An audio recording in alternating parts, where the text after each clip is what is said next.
नमस्कार नाशिककर, सगळ्यांना नवरात्रीच्या हार्दिक शुभेच्छा. नाशिक उद्योग नीतीच्या नवरात्री स्पेशल सिरीज मध्ये मी आरजे स्नेहल सगळ्यांचं मनापासून स्वागत करते. आणि या सिरीजचे मीडिया पार्टनर आहेत रेडिओ मीत 90.0 FM. आजचा नवरात्रीचा 9वा दिवस आहे आणि या दिवसाला नवमी असं सुद्धा म्हणतात. आजचा आपला रंग आहे मोरपंखी रंग आणि हा कलर समृद्धी आणि तेजाचे प्रतीक मानला जातो. आजच्या आपल्या देवी आहे देवी सिद्धिदात्री. व्यवसाय करताना किंवा करिअर निवडताना आपल्याला योग्य मार्गदर्शकाची गरज असते आणि हाच मार्गदर्शक बनून गेल्या 9 वर्षापासून काम करत आहे कॅड सेंटर नाशिकच्या managing director Shital Wagh ma'am. Ma'am, Navratri special series मध्ये मी तुमचं मनापासून स्वागत करते. नमस्कार, मी शीतल मयूर वाघ, कॅड सेंटर नाशिकची मॅनेजिंग डायरेक्टर अमृतधाम ब्रांचसाठी आणि मी CEO म्हणून पण कॅड सेंटर गंगापूर रोड ब्रांचचा सध्या आता कारभार सांभाळते. सो मॅम, मला तुम्हाला पहिला प्रश्न विचारायला आवडेल की तुमच्या व्यवसायाची जर्नी कशी, कधी आणि केव्हा सुरू झाली? कॅड सेंटर नाशिक बेसिकली सांगायचं झालं तर एक सॉफ्टवेअर ट्रेनिंग इन्स्टिट्यूट आहे जे इंजिनिअरिंगच्या स्टुडंटला त्यांच्या करिक्युलम झाल्यानंतर जे सॉफ्टवेअर आपण ट्रेनिंग प्रोव्हाइड करतोय तर त्याचं एक इन्स्टिट्यूट आहे. नाशिकमध्ये आम्ही ही जर्नी स्टार्ट केली आहे. कॅड सेंटर इस्टॅब्लिश झाले 2015 पासून आणि त्याची सेकंड ब्रांच स्टार्ट झाली 2020 पासून. तर माझी जर्नी स्टार्ट होते 2017 पासून. याआधी माझ्या मिस्टरांनी ते बघितलंय आणि 17 पासून मी जेव्हा या गोष्टीला बघते तर याच्यात ट्रेनिंग हा पार्ट खूप महत्वाचा आजकालच्या इंजिनियर्ससाठी आहे. इंजिनियर म्हणण्यापेक्षा युथला एक प्रॉपर डिरेक्शन देणं खूप गरजेची गोष्ट असते आणि कॅड सेंटरमध्ये ह्या गोष्टी आपण कम्प्लीट करून घेतो मुलांकडून. ट्रेनिंग पार्टमध्ये ट्रेनिंग आणि प्लेसमेंट त्यांची नीड ओळखून आपण त्यांना देतोय आणि खूप चांगल्या पद्धतीने गेल्या मागच्या काही वर्षांमध्ये आम्ही 5 ते 10 हजार स्टुडंटचं ट्रेनिंग प्लेसमेंटचं कम्प्लीट केलंय. क्या बात आहे मॅम. आणि ही जर्नी पुढे सुद्धा अशीच चालू राहणार आहे, यामध्ये शंकाच नाही. सो बिझनेस करताना कोणते सॉफ्ट स्किल्स गरजेचे आहे असं तुम्हाला वाटतं? स्किल तर प्रत्येकाकडे रिक्वायर्ड आहेच. आजकालच्या जनरेशनमध्ये जी डेफिशियन्सी मी ऑब्झर्व करते तर त्याच्यात सगळ्यात पहिला पार्ट असतो सॉफ्ट स्किल आणि दुसरेही काही स्किल त्यासोबत अवलंबले गेले पाहिजे. सगळ्यात पहिला पार्ट मी म्हणेल की तुम्हाला प्रॉब्लेम आयडेंटिफिकेशन करता आलं पाहिजे. जेव्हा आपण कुठल्याही बिझनेस क्षेत्रात जातो किंवा कुठलाही बिझनेस करतो तर सगळ्यात महत्वाची गोष्ट असते की आजकालच्या युथ किंवा कुठल्याही एका क्लासचा प्रॉब्लेम काय आहे. जेव्हा तो तुम्ही आयडेंटिफाय करू शकाल, लेटेस्ट एक आपण एक्झाम्पल घेऊ की इंजिनियरच्या स्टुडंटचा मोठा प्रॉब्लेम काय की त्यांना कोर कंपनीजमध्ये जॉब अवेलेबल नाहीये. सो त्याच्यावर फोकस करणं म्हणजे काय की प्रॉब्लेम आधी आयडेंटिफाय झाला पाहिजे. बिझनेस करताना म्हणा किंवा कुठल्याही एका याच्यात प्रॉब्लेम आयडेंटिफिकेशन हे खूप मोठं स्किल आहे.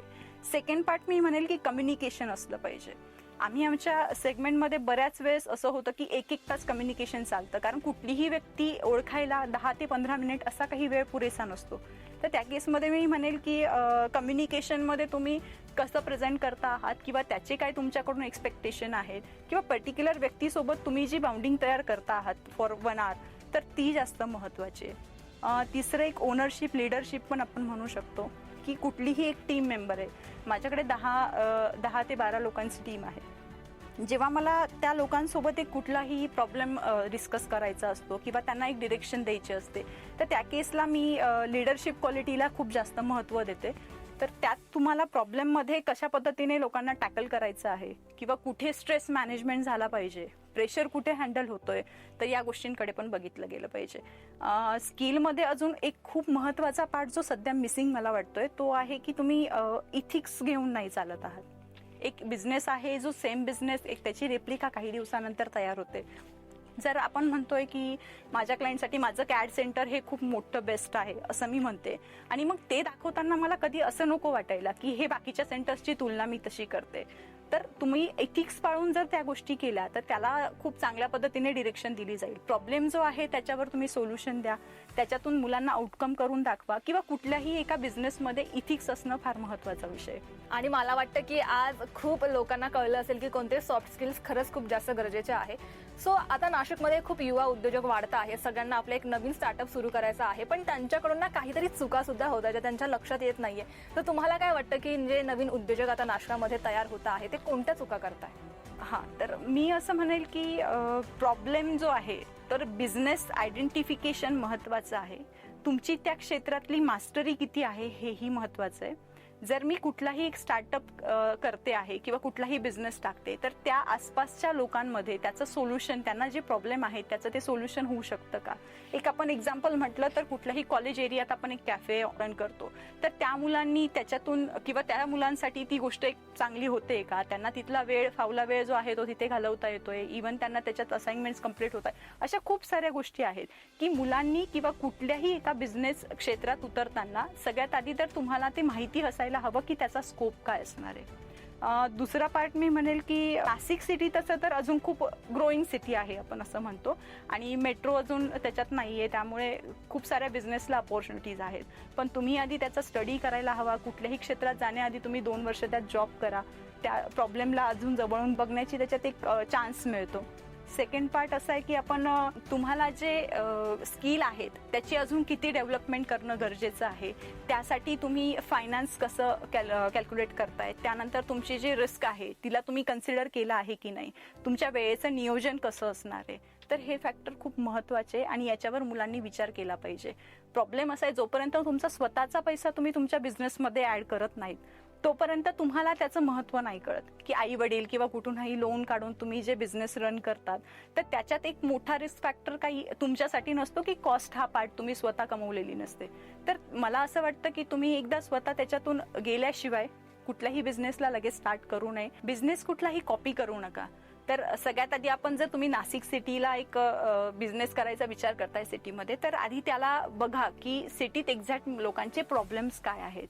त्या प्रॉब्लेमवर जेव्हा तुम्ही सोल्युशन काढाल इनडिरेक्टली ती तुमची बिझनेस आयडिया असेल. स्टार्टअप कुठून येतात, तर स्टार्टअप याच कन्सेप्टपासून येतात की तुम्हाला काय करायचं असतं की लोकांना इश्यूज काय आहेत हे इश्यू बघा आणि त्यावर तुम्हाला सोल्युशन द्यायचे. नाशिकमध्ये बघाल तर खूप सारी अपॉर्च्युनिटी अजून अवेलेबल होणार आहे लोकांसाठी. फक्त बिझनेसमध्ये तुम्हाला प्रॉब्लेम सोल्युशनवर काम करता आलं तर तुमचा बिझनेस इझिली रन होणार, कारण लोकांना सोल्युशनची खूप जास्त गरज आहे. सो आजकाल फक्त पुरुष व्यावसायिक वाढत नाहीये तर महिला सुद्धा त्यांचा व्यवसाय सुरू करत आहे आणि काही महिला त्यांच्या व्यवसायामध्ये ऑलरेडी काहीतरी चांगलं काम करत आहे. सो महिला उद्योजक म्हणून तुम्ही ज्या महिला अजून उद्योजक आहेत त्यांना काय सांगाल? लेडीज म्हटलं म्हणजे स्त्री म्हटली की ती कुठलंही काम अगदी प्रोफिशियंटली करते. घर सांभाळण्यापासून तर पूर्ण एक नोकरी करणारी स्त्री, म्हणजे आपण असं नाही म्हणू शकत की कुठलीही स्त्री एक घरी आहे म्हणजे तिचं एक प्रोफिशियन्सी कमी आहे किंवा ती एका प्रकारची लीडरच आहे. ती सकाळी उठल्यापासून जे रात्रीपर्यंत काम करते तर त्याच्यात तिच्या लिडरशिप क्वालिटीज दिसतात. आता स्त्रियांसाठी जर म्हणायला गेलं तर चॅलेंजेस खूप मोठे आहेत आपल्या सोसायटीत. चॅलेंजेसमध्ये सगळ्यात मोठा पार्ट येतो की ज्या घरात त्या बिलॉंग करतात त्या घराचं कल्चर, याच्या व्यतिरिक्त त्यांना जो बाहेर फ्रीडम पाहिजे आहे तो, त्यानंतर त्यांच्या ऑब्व्हियसली शिक्षण, त्यांना असणारा अनुभव. तर ह्या सगळ्या गोष्टींवर मी असं म्हणेल की महिलांनी काम केलं पाहिजे आणि त्या गोष्टींवर डेव्हलपमेंट केली गेली पाहिजे. जर कॉर्पोरेटमध्ये तुम्हाला टिकायचं असेल तर तुमच्या वेळेचं नियोजन असलं पाहिजे. वेळेचं नियोजन करताना महिला या पुरुषांपेक्षा 100 पटीने चांगलं करू शकतात. याच्या मागे रिझन आहे, कारण त्यांना माहिती असतं की सकाळी उठल्यापासून कुठली गोष्ट कशी करायची असते. मी एक आई आहे, मला 3.5 वर्षाची मुलगी आहे, तर मला माहिती आहे की सकाळी उठलं तर माझं कॉर्पोरेट लाईफ प्लस माझं फॅमिली लाईफ दोघं सोबत स्टार्ट होतं आणि ही पॅरलल लाईन जेव्हा मला पार करायची असते तर त्या केसला तुमच्याकडे वेळ आणि तुमच्याकडे प्रेशर हँडल करण्याची कॅपॅसिटी खूप असली पाहिजे. पुढचा प्रश्न मला तुम्हाला विचारायला आवडेल की जेव्हा आपण आपल्या आवडीचं काहीतरी काम करत असतो तेव्हा त्या कामामध्ये सुद्धा आपली एक आवड असते. सो तुमच्या कामामधला तुमचा आवडीचा पार्ट कोणता आहे जो तुम्हाला सगळ्यात जास्त आवडतो? खूप छान क्वेश्चन आहे हा. जनरली मी कॅड सेंटरमध्ये मॅनेजमेंटचं काम करते. ट्रेनिंग पार्ट माझा आहे. कॉलेज कोलॅबरेशनमध्ये पण मी बऱ्याच प्रकारचे कामं हँडल करते. डॉक्युमेंटेशन असतात आणि या सर्व पार्टमध्ये माझा ट्रेनिंग पार्ट मला खूप जास्त आवडतो. ट्रेनिंग पार्ट आवडण्यामागे एक रिझन असं आहे की माझ्या आईचं लहानपणापासून मला म्हणणं होतं की तू एक शिक्षिका हो, तुझी एक पर्सनॅलिटी आहे, तू हळूहळू कॉम्पिटेटिव्ह देशील तर तू BDO होशील आणि शिक्षण ही अशी एक गोष्ट आहे की ती दिल्याने वाढते.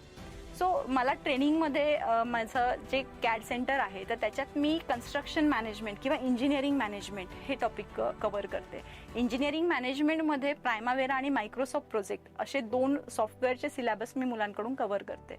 त्याच्यात जास्त करून माझ्याकडे 10 वर्षापेक्षा जास्त अनुभवी स्टुडंट मला लागतात आणि माझं हे खूप मी म्हणेल की मी लकी आहे की अशोका झालं किंवा रुंगठा ग्रुप आहे, अशा खूप साऱ्या कंपनीजमधून लोक माझ्या म्हणजे कॅड सेंटरला जो ट्रेनिंग कोर्स करतात तर त्याच्यात मी 2017 मध्ये मास्टरी कंप्लीट केली आहे आणि मला ते ट्रेनिंग देताना गेन करायची पण ती एक गोष्ट आवडते की त्यांच्याकडचा अनुभव आणि माझ्या सॉफ्टवेअरचं त्यांना ट्रेनिंग यात खूप छान प्रकारे सांगड बसते आणि ते खूप चांगला पोर्टफोलिओ तयार होतो.